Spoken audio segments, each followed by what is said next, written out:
How is the preparation? Going well, sir. So, congratulations for the interview call. Yes, sir. Thank Let's you. see you through the final list. Sure, sir. I'll try my So best. let's start. Yeah, let's start. So please introduce yourself. Introduce yourself to the board. Sure. Very good morning to all panel members, and thank you very much for this opportunity. This is Agent 002. What is common between you and your brother? So, firstly, it's the bloodline. Of course, we are bonded by the blood together. Secondly, we both of us have good sense of family values. So we are very much bonded with the family. We are present for them in every situation. Thirdly, we are both problem solving people. So we tend to focus more on the solution rather than the problem and get to a final decision. I think these are the Okay. main qualities common. Uh, we talked in your previous interview about intelligence and other areas. Explain to me, consider I'm a layman, and explain to me what is intelligence. Yes, sir. Intelligence, in a layman term, is any information that is collected against our adversaries, and that information is analyzed and then shared with other intelligence groups to prevent any things from going south in our security aspect. So that is basically intelligence. It is different from information in the way that information is anything and everything that is present around us, whereas intelligence is one that can be upon which action can be taken, and uh, the results can be positively taken out from it. Name Israel's intelligence agency. Can you name? Mossad. Okay. Who is the brainchild behind Mossad? Sir, I'm not aware of this. I'll look into it. Explain to me the situation in Israel, giving special reference to the killing of the Hezbollah leader recently and the pager attacks. Sure, sir. Um, Israel's war, as we all know, it's called 100 years war, since it's a very long process that is being taken into this war. And the current situation is where the Israel's focus is shifting from the Hamas to the Hezbollah side, which is present on the northern borders of Israel. So Is it basically, shifting? Is it shifting, or a new front is being opened? sir, I think more focus is given on the Hezbollah side because Hamas is considering that it's a win for its organization. So it's thinking that Israel has to look into Hezbollah side more focused, and it's also the backing is also done by Iran, which considers Houthis, Hezbollah, and Hamas as an axis of resistance. So basically, right now, what Israel is trying to do is get into new war front with Hezbollah. Recently, we have also seen the pager attacks which are done, and Israel has also informed that new areas will be taken into consideration for attacking Hamas, and complete clearance of all these groups will be done by Israel. Who was David Ben Gurion? Sorry, sir, I'm not aware of this personality. Okay. What do you see the role of Yasser Arafat in the creation of Palestine as it was, and what role did he play in the creation of Hamas? Sir, as we all know that firstly there was a Palestinian Liberation Organization which was working in the forefront to for the liberation of Palestine, right? So after that, PLO was active in all the border countries in with Israel. Now recently we have seen Hamas, Hezbollah, and all these axis of resistance powers coming into picture, and PLO is right now just the political organization which is working for its purpose. But the militant organizations are on the forefront, and they are working to clear Israel from all the sides. All right. What do you see the role of Saudi Arabia and UAE in brokering a deal or brokering a peace between these parties? Sir, Saudi Arabia and UAE have already come into positive contacts with Israel. USA has already helped bringing a positive and peaceful confrontation in all these countries.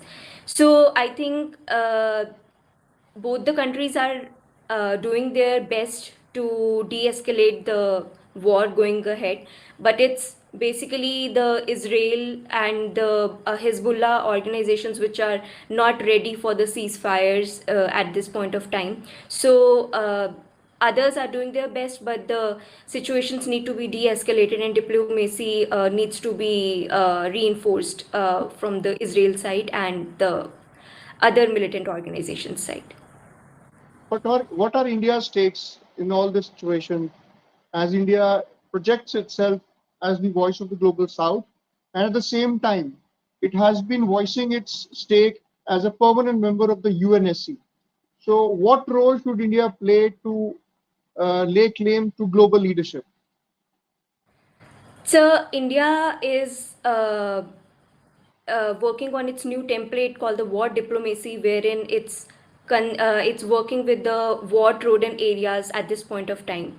So as is India has always reiterated its two-state solution for the states of Israel and Palestine. So we are refocusing on the same statement, and we have always worked for the just and humane conditions to be prevalent in the states of Middle East. And I feel India is doing its best to de-escalate the situation by portraying its statements ahead on the global platforms. If we come to India's northwestern frontiers, there is a troubled state which has been under the garb of military terrorism, and the US also came and tried to take out Osama bin Laden there. I'm talking about Afghanistan, that is the has close borders with Pakistan as well.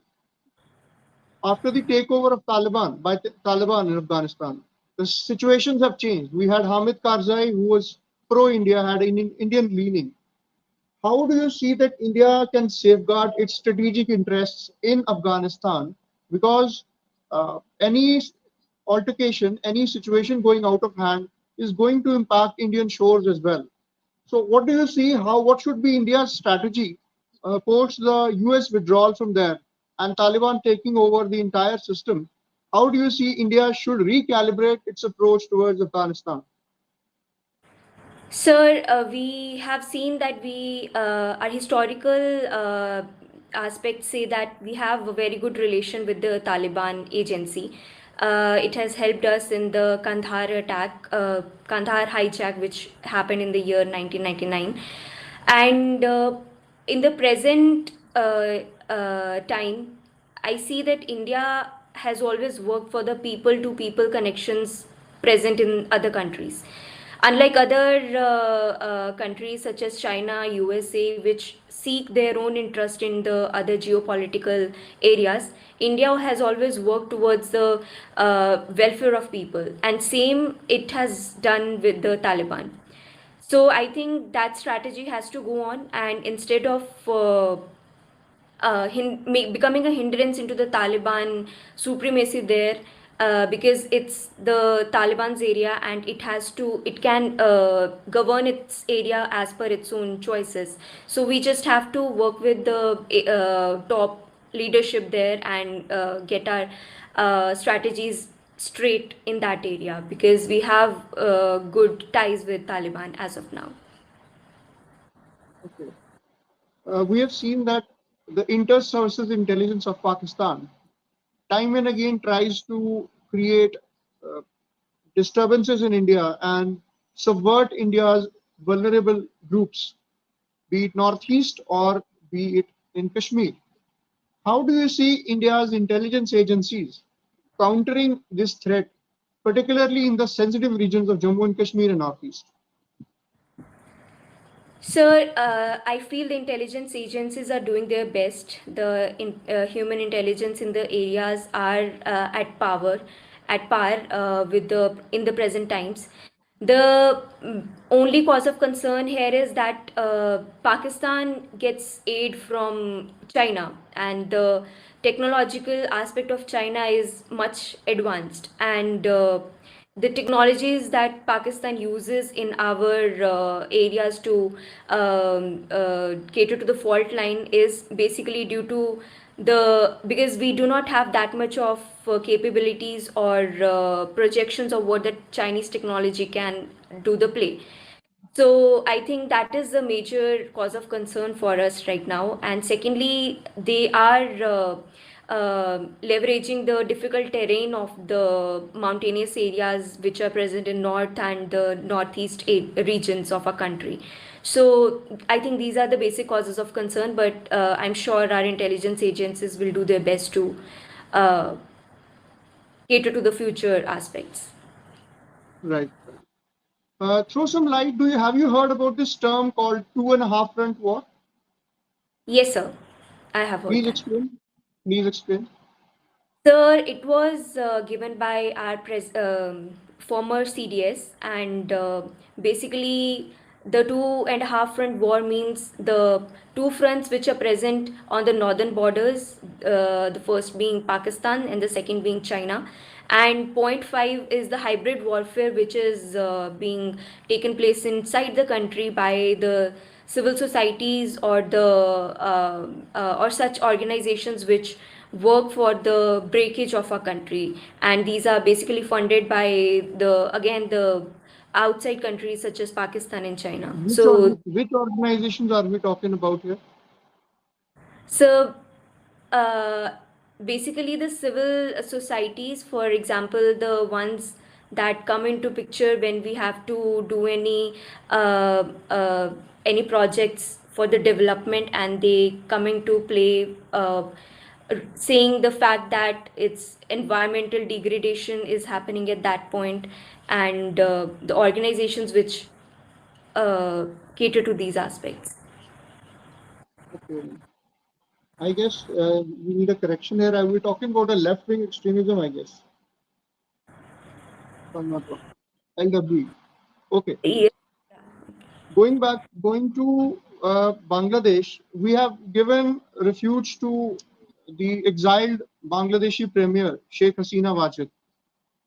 How do you see this impacting India's relations with Bangladesh as Mr. Mohammad Yunus, the caretaker PM there, he has said that India may need to mend its relations with us to protect its strategic interests. How do you see this? So I believe India has always worked with the governments or the leaderships of the other countries. So same is the case with Bangladesh. From the time Sheikh Hasina was prime minister there, we had worked with the government rather than Mrs. Sheikh Hasina herself. So I feel the same will be done by India in case of Mohammad Yunus as well.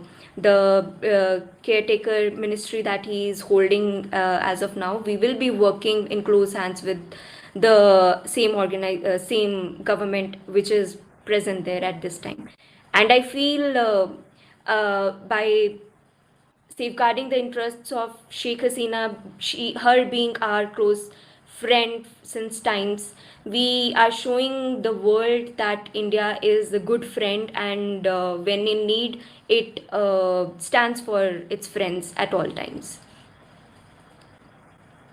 Isn't it violating the sovereignty kind of anti-Bangladesh measure? Because that is what Bangladeshis are claiming. You are supporting the exiled prime minister. No, sir, I don't feel the case is as such, because again, as I have told, that we are working with the governments rather than people. So it's the narrative which is being used in Bangladesh against India. So that narrative has to be broken, and we will surely do our best in the coming political changes that will happen. What do you know about Kartarpur issue? Uh, Sir, Kartarpur issue is basically the Kartarpur corridor is the one which is made in collaboration from both Pakistan and India, um, for the Sikh pilgrimages visiting the Kartarpur Sahib, which is the place of significance for with respect to Guru Nanak Dev Ji. So the present issue regarding this is same as in the fact that it's um, both the sides are not coming into convergence with respect to the terrorism which is being done by Pakistan, and it's becoming the bone of contention in both the countries. What do you think about hacking? Should it be permitted? Should it be legalized? So there are types of hackings. Ethical hacking, which is the white collar hacking, I think that has to be permitted to some extent with checks and balances, of course. The other hacking, which is done by uh, basically that is they are also being funded by the state actors and non-state actors to sabotage the uh, other countries' infrastructures. So that I think has to be banned. But for that also we need to make full international support. Who is India's IB chief? So it's Mr. Tapan Deka, sir. You answered it right this time. Yes. And who is the governor of Punjab? Sir, I'm sorry, I'm forgetting the name. It has been recently changed, I know that. Um, No worries. Gulab Tell Singh me, Kataria. sorry? Sir, I suppose it's Gulab Singh Kataria. Okay. Tell me something about Machiwara side.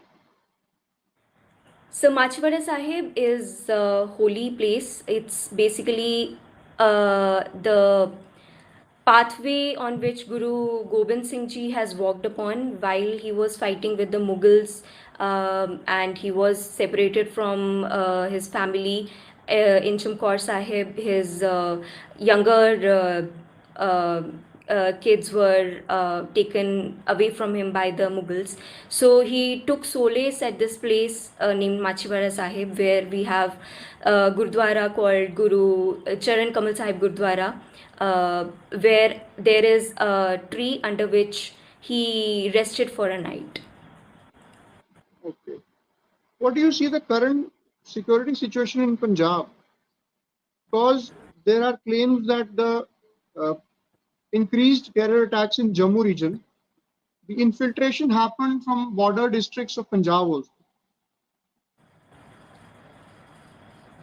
Sir, chances are always there, because Pathankot, Gurdaspur districts are the ones which are on border areas with Punjab, and with the LOC and other IB international border with Pakistan being controlled by LOC being majorly controlled by the army and is under strict vigilance, militants find their way out from other places. So it's a great chance that militants can take entry routes from from Punjab as well. Uh, and as soon as the news is out, the police agencies are doing their best to counter to this situation and bring peace in the area. Tell me how many borders India shares with Pakistan? So one is the international border, which is with the states of Rajasthan and Punjab. Then there is line of control, which is in the Jammu Kashmir area. And then there is another line on the Siachen border side. Can I'm you sorry, name it? I'm Can you forgetting the name it? name. I'm forgetting the name. NJ9847. NJ9847. Engine 9847. Yes, sir. That's called the actual AGPL, the actual ground position line, AGPL. Yes, sir. Yeah. I've read about that. I just forgot. Sorry, sir. Yeah. And anything else?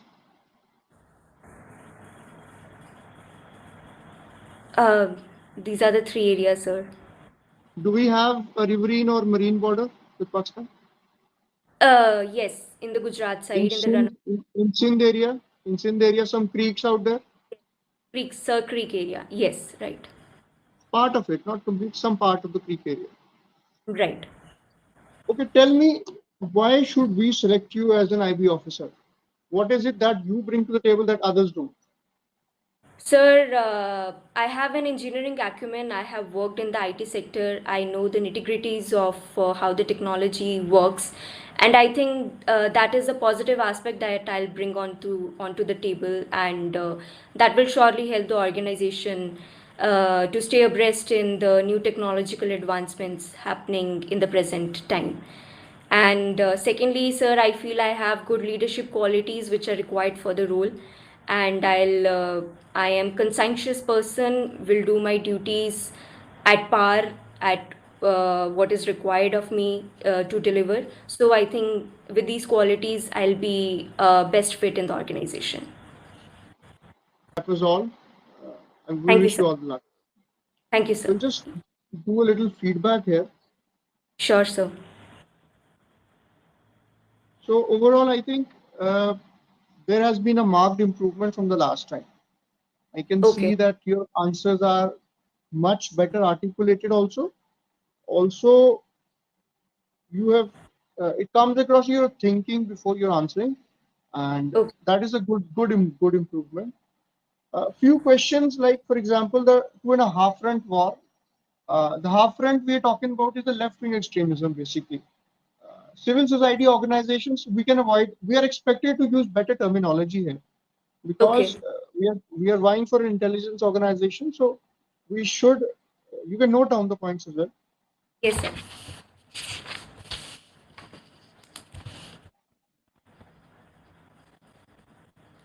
So the half front generally refers to the left wing area because, and civil society, that is a very dangerous territory when we mention that civil society is working against the nation.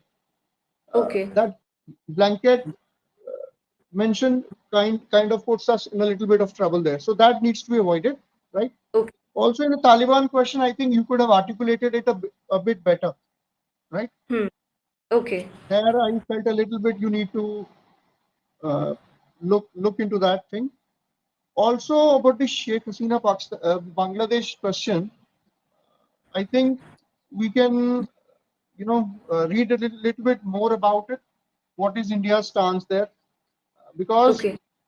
giving shelter to her kind of puts us in jeopardy a little bit because she is the current dispensation is total anti Hasina. So we Right. needed to strike a little bit of balance there. Okay. So apart from that, I think overall the questions were good, answers were good. Few factual questions here and there that are Right. only asked to test your temperament.